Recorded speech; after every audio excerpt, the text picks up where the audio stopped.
Hello hi everyone అండి. మారుతి సాహిత్య channel ప్రేక్షకులకు స్వాగతం సుస్వాగతం అండి. అంతా బాగున్నారా అండి? మేమంతా బాగున్నామండి. ఈరోజు మన మారుతి సాహిత్య ఛానల్లో ఎద్దనపూడి సులోచనారాణి గారు రచించినటువంటి అమృతధార నావెల్లో ఈరోజు ఎపిసోడ్కు వెళ్లే ముందు నిన్నటి ఎపిసోడ్లో ఏం జరిగిందో ఒక్కసారి జ్ఞప్తికి తెచ్చుకుందామండి. అయితే పెళ్లి నిశ్చయం కావడం జరిగింది. మనోజ్ వీళ్ళని కలవడం జరిగింది. శివ, అమూల్య, మనోజ్ ముగ్గురు బట్టలకు గోల్డ్ కోసం అని షాపింగ్కి వెళ్ళడం, బట్టల దగ్గరికి అమూల్య రాకపోవడం, ఆ విధంగా చేసినందుకు మనోజ్కు చిరాకు పుట్టి మరి గోల్డ్ షాపుకు కూడా అమూల్య మీ ఇద్దరు లోపలికి రాకపోతే మిమ్మల్ని ఇద్దరిని రోడ్డు మీదనే వదిలేసి వెళ్తానని చెప్పడం, ఆ భయానికి ఇద్దరు కూడా గోల్డ్ షాప్లోకి అమూల్య, శివ మనోజ్తో పాటు వెళ్ళడం, అక్కడ మళ్ళీ సెలెక్ట్ చేసే బాధ్యత మనోజ్ నెత్తి మీదనే పడడం, ఎలాగోలా ఒక చైన్ను సెలెక్ట్ చేసుకొని రావడం, ఇవన్నీ జరిగాయి కదండి. ఈరోజు ఎపిసోడ్లో ఏం జరగబోతుందో చూద్దామండి. మనోజు రాత్రి పొద్దుపోయిన తర్వాత ఇంటికి వచ్చాడు. వాతావరణం హఠాత్తుగా మబ్బు పట్టి ఈదురుగాలి రయ్యన వీస్తోంది. శివాని అమూల్యని దించి వస్తుంటే దోవలోనే కారులో రేడియో న్యూస్లో బంగాళాఖాతంలో వాయుగుండం ఏర్పడిందని, రాబోయే 48 గంటల్లో గాలి వేగం గంటకి 150 కిలోమీటర్లు, భారీ వర్షం, జాలర్లకు హెచ్చరిక అని తెలియజేసింది. వాన ఉధృతంగా ఉండటంతో మనోజు రేడియో ఆఫ్ చేశాడు. కారు షెడ్లో పెట్టి ఇంట్లోకి వచ్చేసరికి నౌకరు ఎదురు వచ్చి బామ్మగారు ఫోన్ చేశారని, అర్జెంటుగా మాట్లాడాలని అన్నారని చెప్పాడు. మనోజు తటపటాయించాడు. బట్టలు మార్చుకుని పైజామా లాల్చి ధరించి వానకి తడిసిన తల తుడుచుకుంటూ వచ్చి సోఫాలో కూర్చున్నాడు. పక్కనే ఫోన్ ఉంది. రిసీవర్ ఎత్తి పావురాలపల్లి డయల్ చేయబోయాడు. అంతలోనే విరమించుకుని ఆగిపోయి రిసీవర్ పెట్టేశాడు. బామ్మ ఎందుకు ఫోన్ చేసింది? శివ పెళ్లి విషయం ఏమైనా తెలిసిందా? తనని అడిగితే జవాబు ఏమని చెప్పటం? చెబితే ఈ పెళ్లి ఎట్టి పరిస్థితుల్లోనూ జరగదు. తనకి నచ్చని విషయాలు జరగకుండా చూడటంలో బామ్మకి సాటి మరెవ్వరూ లేరు. ఆవిడ మనసెప్పుడు వర్తమానంలో జరిగే సంఘటన ఫలితం భవిష్యత్తులో తమ కుటుంబం మీద ఎలా ఉంటుందా అనే ముందు చూపే ఎక్కువ. కుటుంబ క్షేమానికి పరువుకి ఏ మాత్రం ప్రమాదం అనిపించినా ఆవిడ ఆ పని జరగనీయకుండా ఏదో విధంగా చక్రం అడ్డు వేస్తుంది. అక్కడ కొడుకు కూతురు అనే ఆపేక్ష అభిమానం కూడా అడ్డురావు. ఈ పెళ్లి గురించి చెబితే జరగదు. చెప్పకపోతే తను ఆవిడని మోసం చేశానని ఈ రోజు కాకపోతే రేపైనా తెలుస్తుంది. ఈ అబద్ధం బామ్మకి తనకి మధ్య గల అనుబంధానికి పెద్ద గొడ్డలి పెట్టు అయినా తను ఆశ్చర్యపోవలసిన అవసరం లేదు. ఈ తికమక పడటం, ఈ మనోసంఘర్షణ ఈనాడు తనకి కొత్త ఏమీ కాదు. చిన్నప్పటి నుంచి బామ్మ శివాల మధ్య జరిగే యుద్ధంలో దానివల్ల వచ్చే అశాంతి వల్ల ఆ ఇద్దరి కంటే తనే ఎక్కువగా పీడింపబడుతున్నాడు.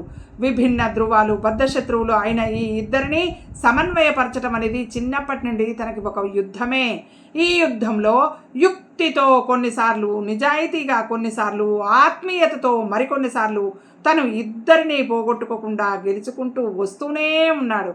తనకి ఇద్దరూ కావాలి. వీరిద్దరిలో ఏ ఒక్కరు లేకపోయినా తన జీవితం ఒక కాలో కన్నో లేనట్టుగా శూన్యంగా అనిపిస్తుంటుంది.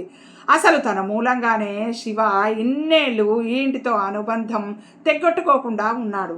శివ వెళ్ళిపోవడం తనకిష్టం లేదు. శివకి ఇప్పటికే చాలా అన్యాయం జరిగింది. జీవితంలో ఇక ముందైనా వాడికి న్యాయం పూర్తిగా జరగాలని తన పట్టుదల, ఆకాంక్ష. ఎవరికి? మనోజ్కి. తనలో శివ పట్ల గల ఈ ఆత్మీయత బామ్మకి తెలియకుండా జాగ్రత్త పడ్డాడు తను. తెలిసిందా?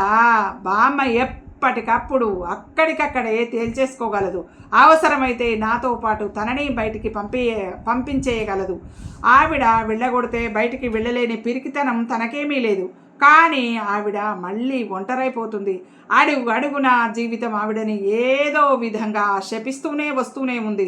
ఒక స్త్రీగా చదువు సంధ్యలు అంతగా లేకపోయినా, ఇంట్లో వ్యక్తులతో సామరస్యం లేకపోయినా, బయట ఈ ప్రపంచంతో, చుట్టూ ఉన్న ఈ సమాజంతో ఢీ అంటూ అడుగడుగునా ఎదురయ్యే మోసాలను ఎదుర్కొంటూ ఆవిడ 80 సంవత్సరాల జీవితం నెట్టుకు వచ్చింది. ఇల్లు సురక్షితంగా కాపాడింది. ఈ చరమదశలోనైనా ఆవిడ నిశ్చింతగా సుఖంగా ఉండాలని తనకి ఎంతగానో అనిపిస్తుంది. ఒక మనిషి జీవితంలో ఎప్పుడో ఒకసారి సుఖపడాలి. జీవితం అంతా వితలమయమై చిరిగిన ఆకుల మృత్యువు ఒడిలోకి రాలిపోకూడదు. బామ్మ ముఖంలో అరుదుగా కనిపించే చిరునవ్వు ఎప్పటికీ ఉండాలని తన తపన. కానీ విధి విన్యాసం ఆవిడ మీద ఎప్పుడూ కొరడా ఝళిపించడమే తప్ప కనికరం చూపించడం లేదు. లేకపోతే శివ పెళ్ళి ఇలా సమస్య దేనికి? హాయిగా తాము కూడా సరేనన్న వ్యక్తిని చేసుకుంటే అందరికీ ఎంత హాయి. బామ్మగారికి ఫోన్ చేశారా బాబు? మీరు చేయకపోతే మళ్ళీ ఆరే చేస్తానన్నారండి, చాలా అర్జెంట్ అన్నారండి. మాణిక్యం మళ్ళీ గుర్తు చేశాడు. చేస్తాను అన్నాడు మనోజ్. అతని చెయ్యి ఫోన్ మీద ఆనింది. పోనీ బామ్మకి చెప్పేస్తే? శివాకిచ్చిన మాట గుర్తుకు వచ్చింది. ఇంతలో ఫోను అదే మోగింది. పరధ్యానంగా ఉన్న మనోజు ఉలిక్కి పడ్డాడు. ఫోన్ మీద చెయ్యి ఆనించాడు, కానీ తీయలేదు. అది అర్జెంటు అన్నట్టుగా మోగుతూనే ఉంది. సందేహం లేదు, బామ్మే, తప్పదు. అతను రిసీవర్ తీసి హలో అన్నాడు. అవతల నుంచి రుక్మిణమ్మ గారి గొంతు వినిపించింది. మనో. తర్వాత ఫోనే సరిగ్గా లేదు. బర్రమన్న ధ్వని. బామ్మ. మనోజ్ అరుస్తున్న ఆవిడకి వినిపించటం లేదు. బయట వాన గాలి రెట్టింపైనాయి. బామ్మ. తను పిలుస్తూనే ఉన్నాడు. ఫోన్ సడన్గా డయల్ టోన్ వచ్చింది. బామ్మ పెట్టేసి మళ్ళీ చేస్తుందని అనుకున్నాడు, కానీ ఫోన్ రాలేదు. తనే చేయబోయాడు. ఫోన్ పాడైపోయింది. నెంబర్ కలవటం లేదు. మనోజు ఫోన్ పెట్టేశాడు. అతనికి ఆ క్షణంలో దేవుడు తనని కరుణించి సాయం చేసినట్టు అనిపించింది. ఒక్క 24 గంటలు బామ్మతో తను ముఖాముఖి మాట్లాడకుండా ఉంటే చాలు. శివ పెళ్ళి అయిన తర్వాత బామ్మ ఇంకేమీ చేయలేదు. శివ ఎటు ఇక్కడ ఉండడు. ఒక సమస్య శాశ్వతంగా పరిష్కారం అయిపోతుంది. శివ పెళ్ళి అవ్వగానే ఈ నెపంతో విడిపోయినట్టు ప్రకటించి శివ పేరిట ఉన్న ఆస్తి, బ్యాంకులో డబ్బు, వ్యాపారంలో షేర్లు అతనికి అప్పచెప్పేయవచ్చు. ఈ పని జరిగిన రోజున తన మనసు చాలా ప్రశాంతంగా ఉంటుంది. అప్పుడు బామ్మ కాదనటానికి కూడా అంత బలం ఉండదు. మనోజు వచ్చి సోఫాలో కూర్చున్నాడు. బయట వాన గాలి మూసుకున్న అద్దాల కిటికీని ఎడా పెడా తాకుతూ శబ్దం చేస్తున్నాయి. ఇదెక్కడి హోరుగాలి, ఇంత వాన ఏమిటి? మనోజ్కి ఎందుకో ఆ క్షణంలో మనసంతా ఒంటరిగా అనిపించసాగింది. తన జీవితంలో చిన్నప్పటి నుంచి డబ్బుకి సుఖాలకి కుదవేం లేదు. అయినా ఇంటి సమస్యల మూలంగా ఎప్పుడు ఏదో ఒక అశాంతి.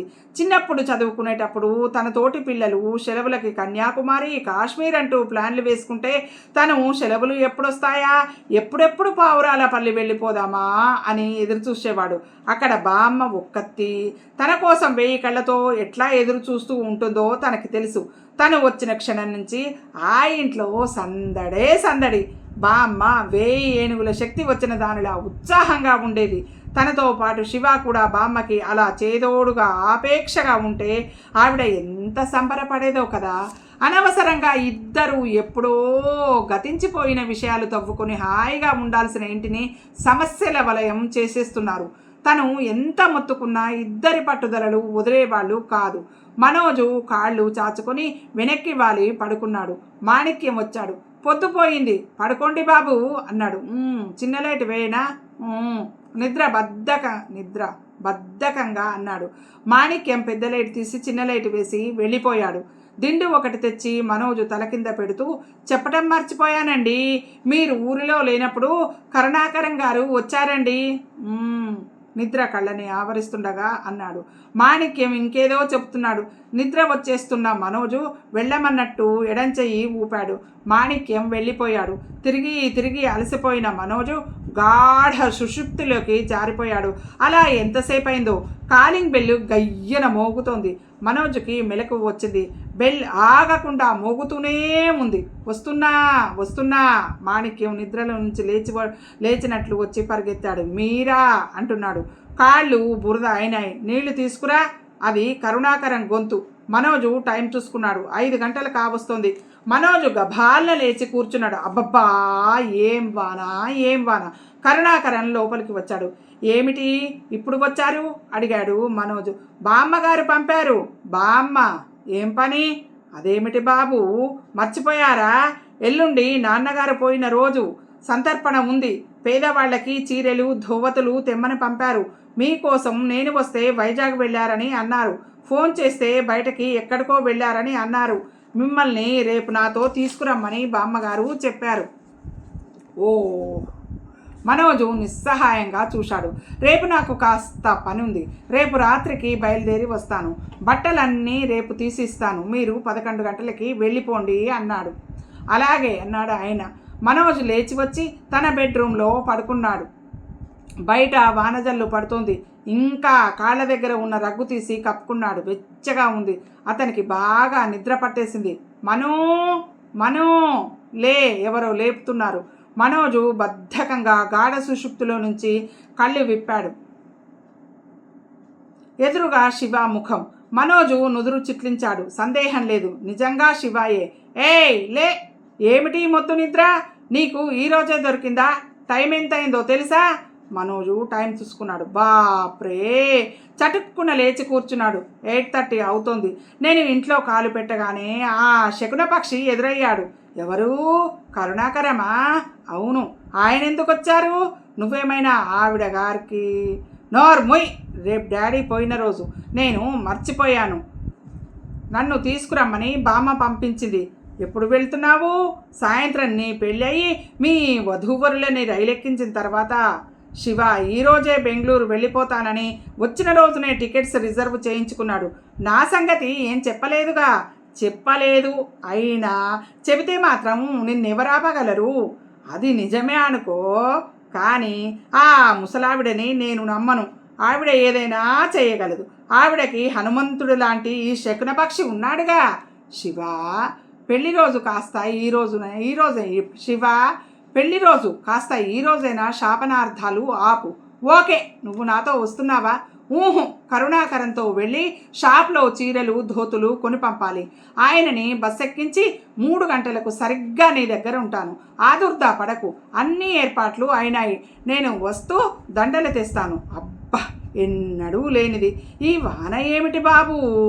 నీ పెళ్ళికి సంబరపడి కప్పలు బాకాలుతున్నాయి. మనోజు నవ్వాడు. అయితే నేను వస్తాను. ఫోన్ చేస్తే పలకలేదు.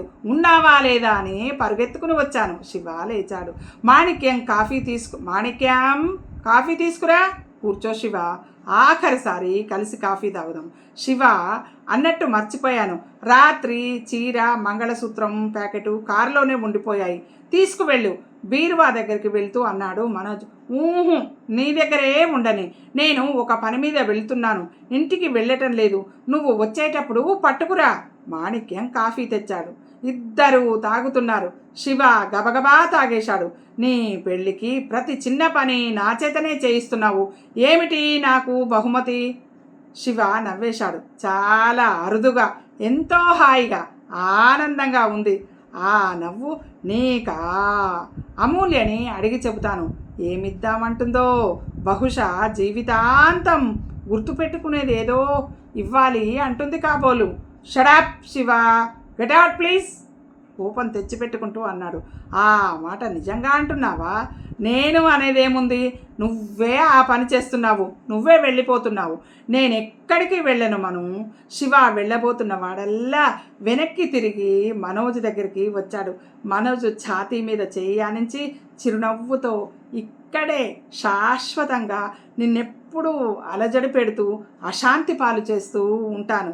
సరేనా? నాకు తెలుసులే నీ మనసులో ఏం ఆలోచన ఉందో. ఈ పెళ్లితో నేనేదో దూరం అయిపోతానని. కానీ అది చాలా పొరపాటు సుమా. ఇంతవరకు నేను ఒక్కడినే నీకు. ఇప్పుడు నాతో పాటు అమూల్యని కూడా తీసుకువచ్చి నీ మెడకి అంటగడుతున్నానులే. నీకు ఇద్దరి బాధ్యత. ఏడిపిస్తున్నట్టు కొంటెగా నవ్వాడు శివ. శివ ప్లీజ్, పొద్దుటే నా సహనానికి పరీక్ష పెట్టకు. కరుణాకరం వస్తాడు. నువ్వు వెళ్ళు నాయనా. మనోజు శివ భుజాలు పట్టుకొని గుమ్మం బయటికి బలవంతంగా పంపించాడు. అవును కదూ, ఆయనకి ఒంటి నిండా చెవులు, తల నిండా అతి తెలివి, వీపు నిండా కళ్ళు. వస్తాను. సరిగ్గా 3 గంటలకి నీ కోసం వెయిట్ చేస్తుంటాను. నేను వస్తానన్నానుగా. నువ్వు రాకుండా ఎలా ఉంటావు? నాకు తెలియదా? ఇక నిన్ను విసిగించనులే. ఇదే ఆఖరిసారి. ప్రామిస్. శివ వెళ్ళిపోయాడు. శివ తిరిగి వస్తుంటే కరుణాకరం బయట నుంచి వచ్చాడు. వాళ్ళిద్దరూ ఒకరిని ఒకరు తీవ్రంగా చూసుకున్నారు. మనం బజారు ఎప్పుడు వెళ్దాం అన్నాడు ఆయన లోపలికి వస్తూ. 10:30కి. జాబితా లిస్టు తెచ్చారా అన్నాడు. ఈ వాన ఏమిటో ముసురు చిరాగ్గా ఉంది అన్నాడు ఆయన సణుక్కుంటూ. ఇది ఈరోజు ఎపిసోడ్ అండి. ఈ ఎపిసోడ్ మీకు నచ్చినట్టయితే లైక్ చేయండి, షేర్ చేయండి, మన మారుతి సాహితీ ఛానల్ని సబ్స్క్రైబ్ చేయండి. మీ అందరి ఆశీస్సులు, ప్రేమ, ఆదరాభిమానాలు మన మారుతి సాహితీ ఛానల్కి ఎల్లవేళలా ఉండాలని మనస్ఫూర్తిగా కోరుకుంటూ, మనందరం ఆనందంగా, ఆరోగ్యంగా, సుఖంగా, సంతోషంగా ఎల్లవేళలా ఉండాలని మనస్ఫూర్తిగా కోరుకుంటూ రేపటి ఎపిసోడ్లో మళ్ళీ కలుసుకుందామండి. ఉంటానండి, మీ మారుతి సాహితీ ఛానల్.